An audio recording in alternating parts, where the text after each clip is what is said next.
রোহিঙ্গা সমস্যার টেকসই সমাধান না হলে দ্রুতই এ সংকট আঞ্চলিক নিরাপত্তার জন্য গুরুতর হুমকির কারণ হতে পারে বলে মন্তব্য করেছেন পররাষ্ট্র উপদেষ্টা মোহাম্মদ তৌহিদ হোসেন।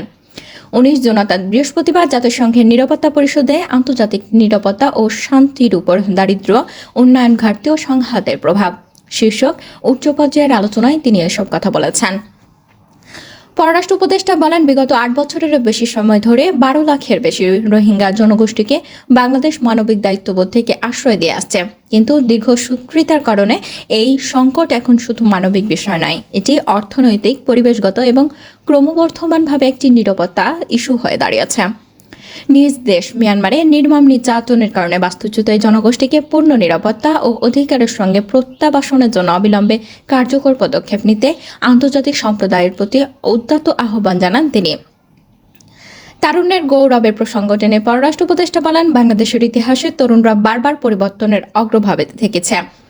1952 সালে ভাষা আন্দোলন, 1971 সালের মুক্তিযুদ্ধ এবং সাম্প্রতিক জুলাই বিপ্লব সহ সব আন্দোলনে অন্যায় ও অসাম্যের বিরুদ্ধে সর্বদা সোচ্চার ছিল বাংলাদেশের তরুণ সমাজ। তৌহিদ হোসেন আরও বলেন, তরুণরা যদি শিক্ষা ও কর্মসংস্থানের সুযোগ থেকে বঞ্চিত হয় তাহলে তারা সহজেই চরমপন্থার শিকার হবেন। এছাড়া দারিদ্র্য, বৈষম্য ও উন্নয়ন ঘাটতি যদি দীর্ঘমেয়াদে চলতে থাকে তাহলে এক পর্যায়ে তা সহিংসতা ও অস্থিরতায় রূপ নিতে পারে। বিশ্বব্যাপী রাজনীতিক এবং অর্থনৈতিক বিদ্যমান অসাম্যের প্রসঙ্গে তিনি অধ্যাপক ডক্টর মাহমুদ ইউনূসের 3টি শূন্য নীতির কথা উল্লেখ করে বলেন, আমরা শান্তিপূর্ণ ও স্থিতিশীল এবং ভবিষ্যৎ চাই যেখানে থাকবে শূন্য দারিদ্র্য, শূন্য বেকারত্ব এবং শূন্য নিট কার্বন নিঃসরণ। এর লক্ষ্যে পৌঁছাতে হলে উন্নয়ন ও শান্তি বিনির্মাণ প্রচেষ্টাকে এক সূত্রে যুক্ত করতে হবে বলে তিনি মত প্রকাশ করেন। পররাষ্ট্র উপদেষ্টা জাতিসংঘের নিরাপত্তা পরিষদ, অর্থনৈতিক ও সামাজিক কমিশন এবং সম্প্রতি গঠিত পিস বিল্ডিং কমিশনের মধ্যে সমন্বয় বাড়ানোর আহ্বান জানান, যাতে শান্তি প্রতিষ্ঠার উদ্যোগগুলো বাস্তবভিত্তিক ও অন্তর্ভুক্তিমূলক উন্নয়নের সঙ্গে সামঞ্জস্যপূর্ণ হয়। অন্তর্ভুক্তিমূলক উন্নয়নের জন্য সামাজিক ব্যবস্থার প্রাসঙ্গিকতার বিষয়ে তিনি বলেন, নোবেল বিজয়ী প্রফেসর ডক্টর মাহমুদ ইউনূস প্রবর্তিত এই মডেল দারিদ্র্য বিমোচন ও সংঘাত প্রতিরোধে একটি কার্যকর মাধ্যম হতে পারে। একটি সমৃদ্ধ, ন্যায়ভিত্তিক ও শান্তিপূর্ণ বিশ্ব গঠনে বাংলাদেশের প্রতিশ্রুতির কথা উল্লেখ করে আন্তর্জাতিক অংশীদারের সঙ্গে একযোগে কাজ করার অঙ্গীকার পুনর্ব্যক্ত করেন পররাষ্ট্র উপদেষ্টা। নিরাপত্তা পরিষদের এই বৈঠকে বাংলাদেশ ছাড়াও সুইডেন, উরুগুয়ে ও পূর্ব তিমুরের পররাষ্ট্রমন্ত্রী, জার্মানির পররাষ্ট্র প্রতিমন্ত্রী সহ বিভিন্ন দেশের উচ্চ পর্যায়ের প্রতিনিধিরা বক্তব্য দেন। আগামী বছর রমজানের আগে অর্থাৎ ফেব্রুয়ারির প্রথম দিকে জাতীয় নির্বাচন অনুষ্ঠিত হওয়ার সম্ভাবনা তৈরি হয়েছে। সম্প্রতি লন্ডনে প্রধান উপদেষ্টা অধ্যাপক ডক্টর মাহমুদ ইউনূসের সঙ্গে বিএনপির ভারপ্রাপ্ত চেয়ারম্যান তারেক রহমানের বৈঠকে এই সংক্রান্ত আলোচনা হয়। পরে ডক্টর মাহমুদ ইউনূস ও তারেক রহমানের যৌথ বিবৃতিতে ফেব্রুয়ারির প্রথমার্ধে নির্বাচন অনুষ্ঠানের ইঙ্গিত মেলে। এ বৈঠকের পরের দিনই বাংলাদেশ জামায়াতে ইসলামী অভিযোগ করেন, প্রধান উপদেষ্টা একটি নির্দিষ্ট রাজনৈতিক দলের প্রতিপক্ষপাত দেখাচ্ছেন, যা দেশের নতুন করে রাজনৈতিক বিতর্কে জন্ম দিয়েছে। রাজনৈতিক নেতাদের সঙ্গে অন্তর্বর্তী সরকারের প্রধানের যৌথ বিবৃতি তাদের মতে আপত্তিকর বলেও জানিয়েছেন জামায়াত ইসলামী। এমনকি ওই বৈঠকে নির্বাচনের সময় নির্ধারণের ঘোষণার জন্য তারা প্রতিবাদ হিসেবে জাতীয় ঐক্যমত্য কমিশনের সঙ্গে গত মঙ্গলবার অর্থাৎ 17 জুন সংলাপ বয়কটও করেন। প্রায় একই সুরে কথা বলে জাতীয় নাগরিক পার্টি অর্থাৎ এনসিপি। তাদের দাবি, সরকার নির্বাচন নিয়ে একটি নির্দিষ্ট দলকে দাবিকেই বেশি গুরুত্ব দিচ্ছে, যা নিরপেক্ষ নির্বাচনের জন্য অনুকূল নয়। এনসিপি আরও বলেন, নির্বাচনের চূড়ান্ত আলোচনার আগে জুলাই ঘোষণাপত্র প্রণয়ন, জুলাই সনদ কার্যকর করে মৌলিক সংস্কার আনা এবং একটি বিচারের রোড ম্যাপ ঘোষণা করা জরুরি। এনসিপির এই অবস্থান ইঙ্গিত দেয় যে তারা বর্তমান আলোচনাকে সামগ্রিক গণতান্ত্রিক সংস্কারের পরিবর্তে কিছু দলের রাজনৈতিক এজেন্ডা হিসেবে দেখছে। বিএনপি নেতারা জামায়াত ও এনসিপির এ ধরনের অভিযোগ ও মূল্যায়নকে অযৌক্তিক বলেছেন। দলটির নেতারা অন্তর্ভুক্তিমূলক ও সবার অংশগ্রহণে আসন্ন নির্বাচনে অংশ নেওয়ার অপেক্ষায় রয়েছেন। জামায়াত ও এনসিপির তরফ থেকে অন্তর্বর্তী সরকারের একটি বিশেষ দলকে সুবিধা দেওয়ার অভিযোগের বিষয়ে জানতে চাইলে বিএনপির যুগ্ম মহাসচিব সৈয়দ এমরান সালেহ প্রিন্স অযৌক্তিক ও অপরিপক্ক বলে অভিহিত করেছেন। তিনি বাংলা নিউজকে বলেন, বিএনপি বাংলাদেশের বৃহত্তম রাজনৈতিক দল এবং বিএনপিকে উপেক্ষা করে কোনো সিদ্ধান্ত সঠিকভাবে বাস্তবায়ন করা যাবে না। তিনি নির্বাচনের প্রস্তুতি এবং নির্বাচনকে বিলম্বিত না করার উপরে জোর দেন। জামায়াতের বিষয়ে প্রিন্স বলেন, অতীতে অনির্বাচিত শাসন দীর্ঘায়িত করার জন্য বিভিন্ন পন্থা অবলম্বন করা হয়েছিল। তিনি স্বীকার করেন, বর্তমানে জামায়াত ও এনসিপির সঙ্গে বিএনপি দূরত্ব তৈরি হয়েছে, তবে আগামী নির্বাচনে সবাইকে নিয়ে সরকার গঠন করতে চায়। লন্ডনে 13 জুন অনুষ্ঠিত ডক্টর মাহমুদ ইউনূস ও তারেক রহমানের বৈঠক নিয়ে জামায়াতে ইসলামী ও জাতীয় নাগরিক পার্টির অভিযোগের বিষয়ে তীব্র প্রতিক্রিয়া জানান বিএনপির আরেক যুগ্ম মহাসচিব শহীদ উদ্দিন চৌধুরী অ্যানি। তিনি প্রশ্ন তোলেন, জামায়াতের আমির যদি মনে করেন লন্ডনের বৈঠকটি পক্ষপাতমূলক ছিল, তাহলে বিএনপির সঙ্গে এত আন্দোলন করার পর এমন মন্তব্য শোভা পায় কিনা। অ্যানি উল্লেখ করে বলেন, লন্ডনের বৈঠক ছাড়াও অন্তর্বর্তী সরকারের সঙ্গে জামায়াতের 10 বারেরও বেশি বৈঠক হয়েছে, যার মধ্যে একক ও যৌথ বৈঠকও ছিল, কিন্তু তখন বিএনপি কোনো অভিযোগ করেনি। অ্যানি আরও বলেন, তারেক রহমান দেশের বাইরে থাকায় দেশের ভেতরের গুরুত্বপূর্ণ বৈঠকগুলোতে থাকতে পারেননি। তিনি দেশে থাকলে দেশেই বৈঠক হতো। তারেক রহমানের বিদেশে অবস্থান যেহেতু নতুন কিছু নয়, তাই দেশের বাইরে একটি বৈঠক হওয়া নিয়ে এত কৌশলী মন্তব্য করার প্রয়োজন নেই।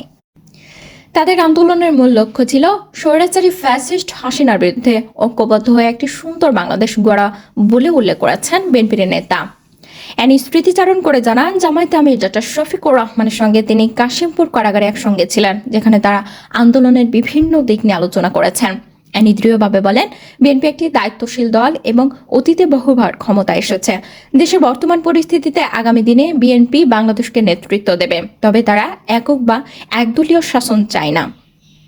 বিএনপি আগেও সব দলকে নিয়ে জাতীয় সরকার গঠনের কথাই বলেছে।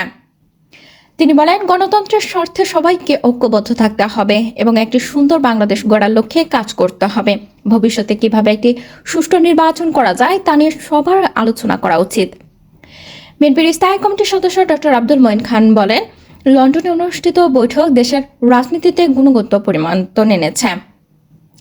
জামায়াত ও এনসিপির অভিযোগের বিষয়টি বিএনপি কিভাবে দেখছে জানতে চাইলে দলের স্থায়ী কমিটির সদস্য আমির খসরু মাহমুদ চৌধুরী বলেন, আমি একটা জিনিস মনে করি, আমরা যদি গণতন্ত্রে বিশ্বাস করি তাহলে এখানে সবার মতামত নেওয়ার সুযোগ রয়েছে, সুতরাং সবার তার মতামত দিতে পারে। আমরা মনে করি এটাই আমাদের গণতন্ত্রের বড় পাওয়া, সবাই তার নিজের মতামত দেবে, এর মধ্য দিয়েই আমাদেরকে এগিয়ে যেতে হবে। ছাত্র জনতার আন্দোলনে 2024 সালে সুইস ব্যাংকে বাংলাদেশিদের আমানত বেড়েছে 23 গুণ। এতে ব্যাংকটিতে আমানত বেড়ে দাঁড়িয়েছে প্রায় 8,500 কোটি টাকা। 19 জুলাই অর্থাৎ বৃহস্পতিবার এই তথ্য জানিয়েছেন সুইস কেন্দ্রীয় ব্যাংক। প্রকাশিত পরিসংখ্যান অনুযায়ী 2024 সাল শেষে সুইজারল্যান্ডের বিভিন্ন ব্যাংকের কাছ থেকে বাংলাদেশের নামে পাওনা রয়েছে 59 কোটি 82 লাখ সুইস ফ্রাঙ্ক, বাংলাদেশের মুদ্রা, যার পরিমাণ 8,972 কোটি টাকা।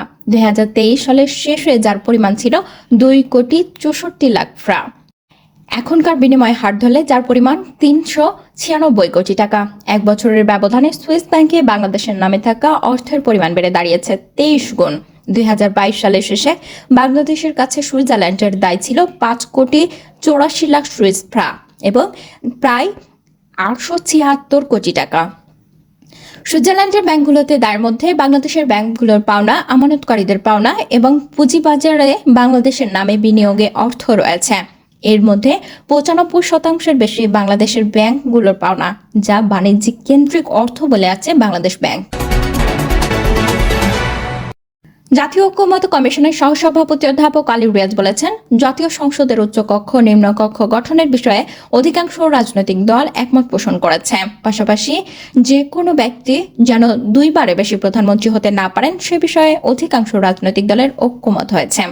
19 জুন অর্থাৎ বৃহস্পতিবার রাজধানীর ফরেন সার্ভিস একাডেমিতে দোয়েল হলে রাজনৈতিক দলগুলোর সঙ্গে জাতীয় ঐক্যমত কমিশনের দ্বিতীয় পর্যায়ের আজকের আলোচনা শেষে কথা বলেছেন অধ্যাপক আলী রিয়াজ। ঐক্যমত্য কমিশনের সহসভাপতি বলেন, বৃহস্পতিবার সংবিধান ও রাষ্ট্রের মূলনীতি, প্রধানমন্ত্রীর মেয়াদ এবং নির্বাচন এলাকা নির্ধারণ নিয়ে আলোচনার কথা থাকলেও গতকাল রাষ্ট্রপতি নির্বাচন নিয়ে আলোচনা অসমাপ্ত থাকায় এ বিষয়ে আবার আলোচনা হয়। রাষ্ট্রপতি নির্বাচনের ক্ষেত্রে ভোটের নির্ধারণের জন্য জাতীয় সংসদের ধরন নিয়ে প্রশ্ন থাকায় আজ এই বিষয়টি আলোচনায় উঠে আসে। অধ্যাপক আলী রিয়াজ মনে করেন, রাজনৈতিক দলগুলো আমাদের দৃষ্টি আকর্ষণ করছে, যেহেতু রাষ্ট্রপতি নির্বাচনের জন্য সংসদের ধরন নির্ধারণ করা জরুরি, তাই বিষয়ে আগেই নির্ধারণ করা হবে। এ প্রসঙ্গে অধিকাংশ রাজনৈতিক দল একমত যে সংসদ দ্বিকক্ষ বিশিষ্ট হতে পারে। আলোচনা হলেও বৃহস্পতিবার কোনো বিষয়ে ঐক্যমতে পৌঁছানো যায়নি উল্লেখ করে অধ্যাপক আলী রিয়াদ বলেন, আমরা স্পষ্ট করতে চাই অধিকাংশ রাজনৈতিক দল দ্বিকক্ষ বিশিষ্ট সংসদের পক্ষে মত দিয়েছেন, কিন্তু বিষয়টি নিয়ে ঐক্যমত হয়নি। কোনো ব্যক্তি দুইবারের বেশি প্রধানমন্ত্রী না হতে পারার বিধান রাখা হয়েছে বলে অধিকাংশ জানিয়েছেন রাজনৈতিক দল। তবে ঐক্যমতে পৌঁছাতে হলে আরও আলোচনার প্রয়োজন। আগামী সপ্তাহে অসমাপ্ত বিষয়গুলো নিয়ে আবার আলোচনা হবে। আলী রিয়াজ উল্লেখ করেন, যেসব